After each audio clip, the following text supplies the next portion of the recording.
Selamat pagi Bu Uji. Selamat pagi Pak Dan. Terima kasih telah mengganggu waktunya Bu Uji untuk aktivitas. Saya mendapat tugas dari dalam untuk mewawancarai kepala sekolah yang bersangkutan. Sekali lagi terima kasih atas waktunya. Ini ada beberapa pertanyaan yang akan saya ajukan kepada Bu Uji. Nanti bisa Bu Uji untuk mengulas pertanyaan tersebut sesuai dengan keadaan yang ada di sekolah. Yang pertama, selama ini bagaimana Bapak Ibu dapat mengidentifikasi kasus-kasus yang merupakan dilema etika atau rujukan moral. Jadi bisa dikatakan cara mengidentifikasi kasus-kasus itu bagaimana? Ya, begini ya Mbak Dan, yang namanya dilema etika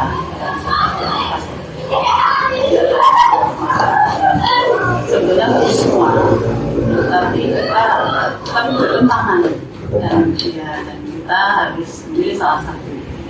Sehingga dalam identifikasi kita betul-betul harus mencari fakta yang ada, kemudian mencari kebenarannya. Jadi istilahnya sebelum mengidentifikasi masalah ini kita harus mencari dulu masalah ini dilihat dari mana, harus dilihat. Selama ini bagaimana Ibu menjalankan pengambilan keputusan di sekolah itu, terutama untuk kasus-kasus yang ada dua, yaitu kepentingan yang sama-sama benar atau bahkan itu kasus itu mengandung sama-sama kewajiban. Ya, yang pertama kita harus mempertemukan ya antara yang bersangkutan, lalu memanggil seperti apa masalahnya, kemudian kita pertimbangkan yang dapat permasalahan tersebut sehingga kita bisa tahu permasalahan yang sebenarnya. Jadi kita mengumpulkan, ya, dikumpulkan, kita temui bersama, kita membahas bersama sehingga kita bisa tahu permasalahan yang sesungguhnya. Bagaimana langkah itu untuk melakukan menyelesaikan pengambilan keputusan dalam kasus tersebut? Ya, langkahnya ya kita mencari fakta baik itu dari orang yang bersangkutan ataupun dari orang lain atau dari tim. Nah, kita kumpulkan, kita bisa saling berbagi, saling mencari fakta-fakta. Ya, kita saling komunikasi, saling keluargaan, komunikasikan dengan baik.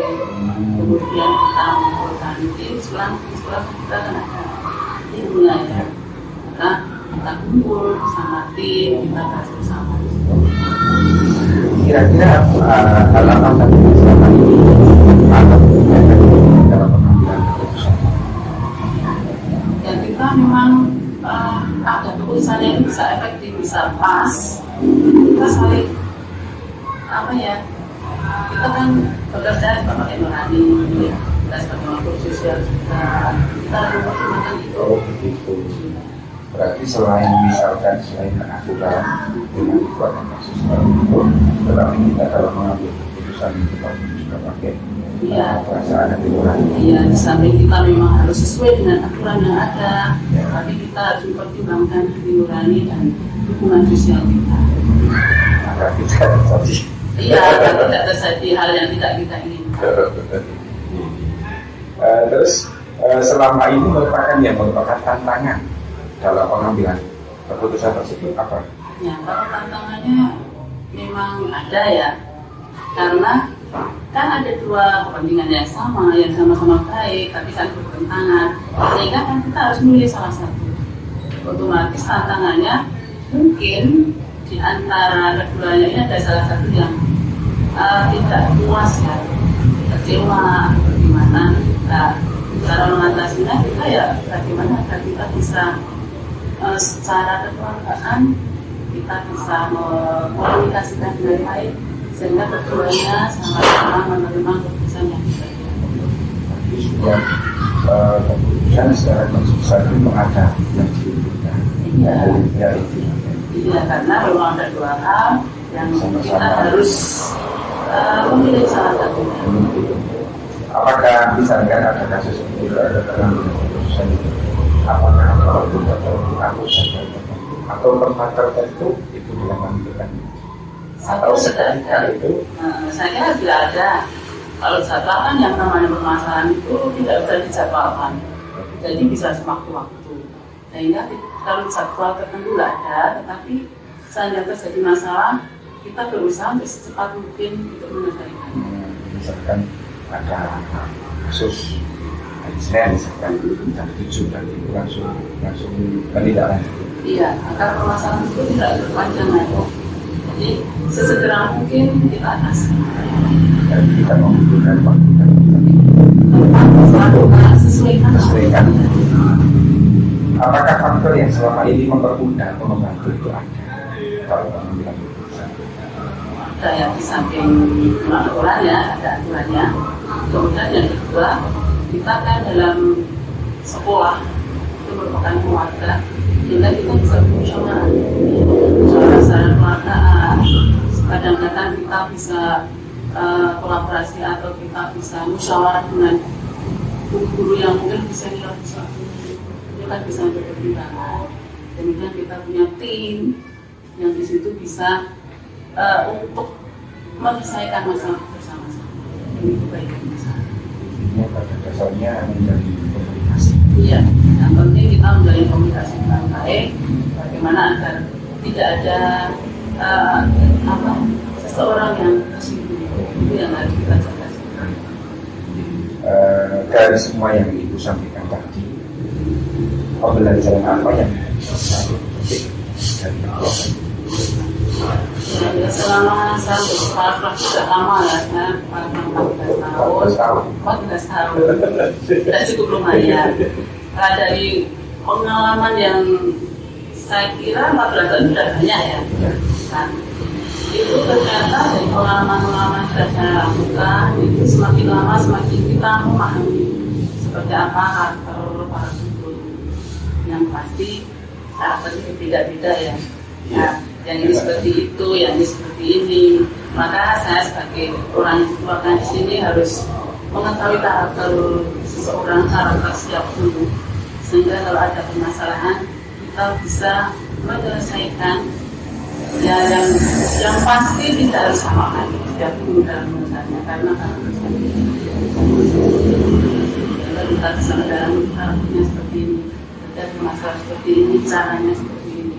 Itu dengan berjalannya waktu itu semakin lama ya semakin tahu ya, karena pengalaman memang sudah banyak untuk saya sendiri.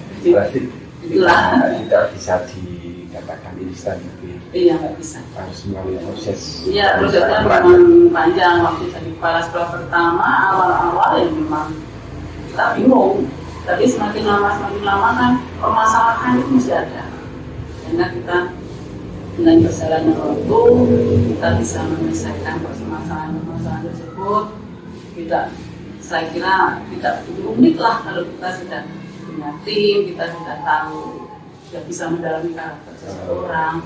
Berarti Ibu menyebut itu tujuannya juga untuk itu. Iya, jadi kalau ada permasalahan yang kita mungkin ada permasalahan tidak bisa diselesaikan dulu, kita harus bermusyawarah. Baik Bu, terima kasih atas waktu yang diberikan. Ini sudah memberikan banyak wawasan pada saya. Sekali lagi saya ucapkan terima kasih. Mohon maaf sudah mengganggu waktunya. Tidak apa-apa, sukses selalu, bisa lancar semuanya.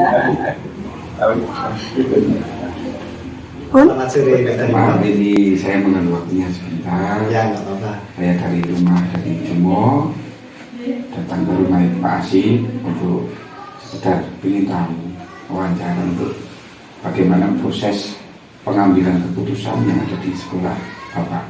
Iya. SD Medari ya Pak? SD Medari. Mungkin bisa dimulai Bapak Ya. pertanyaannya. Bisa. Untuk yang pertama, ini selama ini bagaimana Bapak itu dapat mengidentifikasi kasus-kasus yang merupakan dilematika atau bujukan moral. Itu kasusnya yang misalkan ada kasus apa, terus identifikasi Bapak itu caranya bagaimana? Oh iya, untuk kasus-kasus dilema etika tersebut, itu kan cenderungnya munculnya karena adanya kepentingan yang berbeda di unsur-unsur yang ada di sekolah itu, yang kemudian itu menjadi isu dan kemudian menjadi bahan diskusi yang dilakukan di sekolah, dan kemudian itu juga menjadi bahan referensi juga terhadap diskusi tadi, itu menjadi bahan referensi untuk dibicarakan di tingkat sekolah sampai ke kepala sekolah. Nah, untuk itu saya menyikapinya itu untuk melakukan klarifikasi dan konfirmasi terhadap pihak-pihak yang teridentifikasi dalam masalah dilema etika tadi. Iya. Dengan asumsinya adalah untuk permasalahan pasti akan diselesaikan dengan komunikasi dan koordinasi, sehingga dapat meminimalisir potensi negatif keputusannya dan memaksimalkan potensi positifnya di sebelah kami. Sudah pernah mengalami berarti ya Pak? Ya, memang menjadi masalah di sekolah juga. Untuk yang selanjutnya Bapak, selama ini bagaimana Bapak itu menjalankan pengambilan keputusan di sekolah, terutama untuk kasus-kasus di mana misalkan ada dua kepentingan yang satu itu merasa benar, kepentingan yang kedua itu juga mengandung unsur-unsur dari kebajikan. Ya, untuk itu kami juga melakukannya dengan pendekatan komunikasi dan koordinasi juga. Pendekatan komunikasi. Iya, itu selalu kami lakukan, dan bagaimanapun pemimpin itu juga harus menentukan keputusan yang akan diambil. Namun juga membutuhkan referensi dan indikator tertentu dalam pertimbangan-pertimbangan yang harus kami ambil. Oh begitu. Berarti misalkan ada kasus, berarti Bapak tidak memutuskan sendiri. Tidak, ya harus. Untuk keputusan bisa diambil, tapi berdasarkan referensi tadi dari rekan sejawat. Iya, dengan melibatkan dari internal stakeholder di sekolah. Betul Bapak. Terus langkah atau prosedur seperti apa yang biasa Bapak lakukan selama ini untuk menghadapi kasus-kasus yang ada di sekolah Bapak itu? Untuk menangani kasus itu kami juga harus melihat kesesuaian dengan job unitnya, sehingga bisa diambil keputusan yang benar. Untuk beberapa kasus memang ada guru-guru yang memang ditugaskan atau mendapatkan job tertentu untuk hal-hal yang khusus untuk menangani kasus-kasus tersebut. Berarti sudah pernah dilakukan berulang kali di sekolah Bapak itu? Iya, betul. Kira-kira itu hal apa saja yang selama ini Bapak anggap sebagai pengambilan keputusan pada kasus dilema etika? Ya, untuk pengambilan keputusan itu senantiasa menjalin dan menjaga keterpihakan dan kebersamaan dengan komunikasi dan unsur-unsur pimpinan, terutama dapat memperkaya referensi kita dalam memutuskan kasus dilema etika tadi. Berarti pada intinya itu kita memang harus istilahnya mempererat komunikasi, untuk menyelesaikan kasus tersebut. Hal apa saja yang selama ini merupakan tantangan dalam pengambilan keputusan pada kasus-kasus tersebut? Untuk tantangannya itu menyesuaikan diri terhadap keputusan. Jadi keputusan yang diambil itu memang kadang memiliki sensitivitas tertentu, sehingga kita tidak mungkin akan memuaskan kedua belah pihak. Nah, itu tantangannya di sini. Merugikan juga. Ya, ada yang bisa juga. Kita menyebutnya tidak merugikan, tapi meminimalisir kekecewaan. Oh begitu. Ya, jadi kita memaksimalkan kepuasannya dan meminimalisir kekecewaan. Begitu. Ya. Apakah Bapak memiliki sebuah tata kelola atau jadwal tertentu untuk mengambil sebuah penyelesaian kasus dilema etika itu? Apakah menyelesaikan di tempat itu juga, atau memang butuh tempat dan jadwal atau waktu tertentu? Tidak, untuk jadwal atau waktu tertentunya kami tidak memiliki, namun prioritas kami adalah tentang substansinya dan urgensinya saja. Mana yang lebih urgent untuk kami tangani, sehingga itu menjadi yang didahulukan untuk diselesaikan. Berarti intinya untuk menangani itu di tempat atau di jadwal tertentu atau waktu tertentu itu tergantung dari kasus ini. Iya, dari urgensinya. Oh, begitu. Ya, ya. Adakah seseorang atau faktor yang selama ini mempermudah atau membantu Bapak dalam pengambilan keputusan tersebut? Tidak ada, kalau secara khusus memang tidak ada. Tidak ada. Iya, karena tapi untuk pelibatan unsur-unsur internal sekolah sering dilakukan. Tapi tidak dikhususkan, jadi tidak person gitu, tidak ya. Tidak person. Tidak person.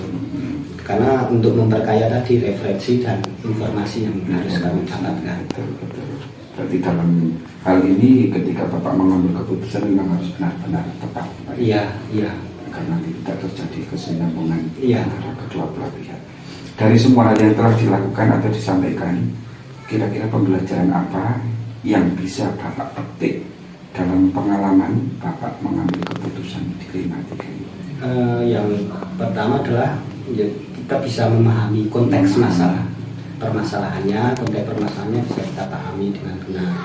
Dan yang paling yang lebih menguntungkan lagi adanya koordinasi dan komunikasi yang sangat penting. Karena selain itu juga menjaga harmonisasi lingkungan kerja, juga memperbanyak referensi juga. Betul.